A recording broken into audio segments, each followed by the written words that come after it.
Bonjour à tous. On se retrouve aujourd'hui donc suite au match nul de l'Olympique de Marseille à Lorient samedi dernier sur le score de 1 partout, le cinquième match nul consécutif pour les joueurs marseillais. Euh, J'aimerais pousser un coup de gueule suite à ce match. Alors non pas sur le match en lui-même, parce que je pense que pas mal de choses ont été dites, et notamment sur la performance hors norme de Steve Mandanda, hein, qui je tire vraiment un grand coup de chapeau pour surnager dans ce marasme absolu. Donc non pas sur l'entraîneur, parce que là aussi beaucoup de choses ont été dites déjà sur Mitchell, et je pense que le portrait a été bien dressé, mais sur une affaire qui prend un petit peu d'ampleur, notamment sur les réseaux sociaux depuis ce match, à savoir entre guillemets l'affaire Mendy. Donc si vous avez vu le match à Lorient, vous avez vu comme moi que Mendy s'est blessé au bout d'un quart d'heure de jeu et donc a dû laisser sa place à Lucas Silva suite à a priori une élongation à l'ischio-jambier de la cuisse gauche. Donc c'est une rechute en fait de la blessure qui lui avait déjà causé 2 mois d'absence en début d'année. Et suite donc au match, en conférence de presse, Mitchell a poussé un coup de gueule assez retentissant en expliquant donc que la blessure de Mendy pouvait être causée par sa mauvaise hygiène de vie et surtout en le plaçant face à ses responsabilités puisqu'il a carrément suggéré aux journalistes d'aller poser directement la question à Mendy. Alors, on pourra dire ce qu'on veut de Mitchell, mais je trouve que il a bien fait de pousser ce coup de gueule et je suis entièrement d'accord avec lui.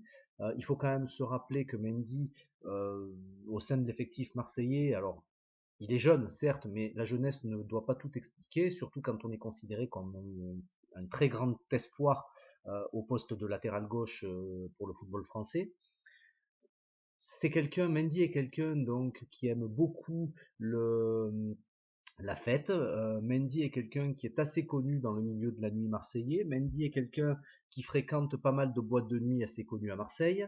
Mendy est quelqu'un qui aime bien les virées nocturnes d'après-match. Mendy est également quelqu'un qui est connu pour son manque de discipline vis-à-vis de l'institution marseillaise, notamment son manque de discipline aux entraînements, ses retards répétés qui le forcent à payer de nombreuses amendes et également connu aussi pour certains problèmes extrasportifs, tout comme des grands excès de vitesse qui lui ont valu quelques petits démêlés avec la justice.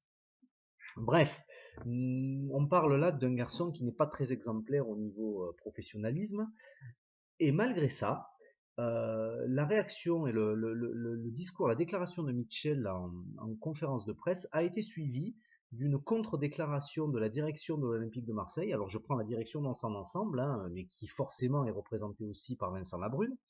Mais la direction de l'Olympique de Marseille, on va dire, c'est plus ou moins fâché contre son entraîneur en laissant entendre que les déclarations de Mitchell allaient, on va dire, froisser d'éventuels acheteurs potentiels pour Benjamin Mendy lors des futurs mercato. Alors, moi, disons que je peux comprendre la posture de la direction marseillaise, surtout au vu du contexte actuel. Ils ont besoin d'argent, ils veulent valoriser au maximum leurs actifs. Mais en disant ça, il faut quand même pas oublier une chose. Il ne faut pas oublier premièrement qu'on a encore une saison à finir et que la saison, bon an mal an, on la finira avec Mitchell. Donc il vaut mieux quand même que les joueurs respectent un tant soit peu leur entraîneur. Deuxièmement, il ne faut pas oublier non plus qu'on a encore des objectifs sportifs à atteindre. Je pense en particulier à la demi-finale de la Coupe de France. Et troisièmement, euh, il faut quand même se replacer dans un certain contexte.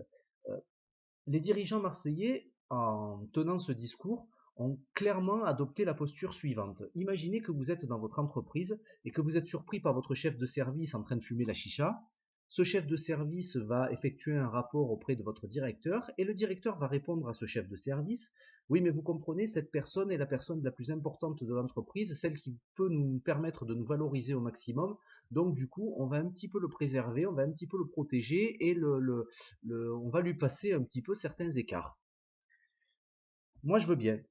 Mais en disant ça, premièrement, vous ne respectez pas votre chef de service, et dans le cas de l'OM, vous ne respectez pas votre propre entraîneur. Deuxièmement, vous ne respectez pas non plus l'institution. hein, puisque normalement dans un club de foot tel que l'Olympique de Marseille, mais dans n'importe quel club, on va dire, un petit peu suivi, un petit peu populaire et un petit peu important, l'institution doit passer au-dessus du fonctionnement des hommes et des hommes.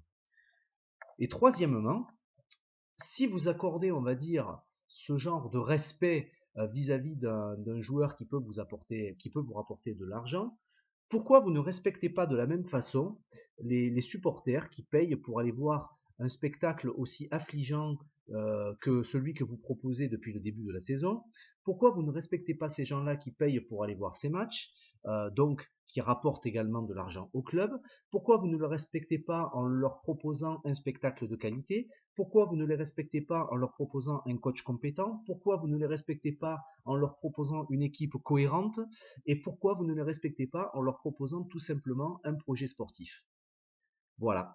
Donc, je pense que la direction de l'Olympique de Marseille, et en particulier son discours à deux vitesses et son respect à deux vitesses, deviennent, pour parler franchement, vraiment exaspérants et indignes de personnes qui veulent être respectées en tant que dirigeants de club. Voilà.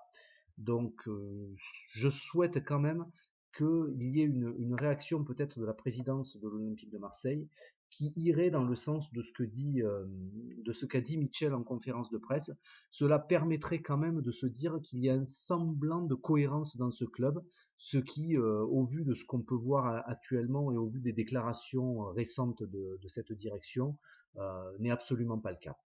Donc voilà, donc c'était un petit coup de gueule que je voulais pousser suite à cette affaire et j'espère vraiment qu'il y aura des changements en profondeur dans un avenir proche pour que ce club redevienne, on va dire, le grand club qu'il mérite d'être. Voilà, je vous remercie de m'avoir écouté et à bientôt.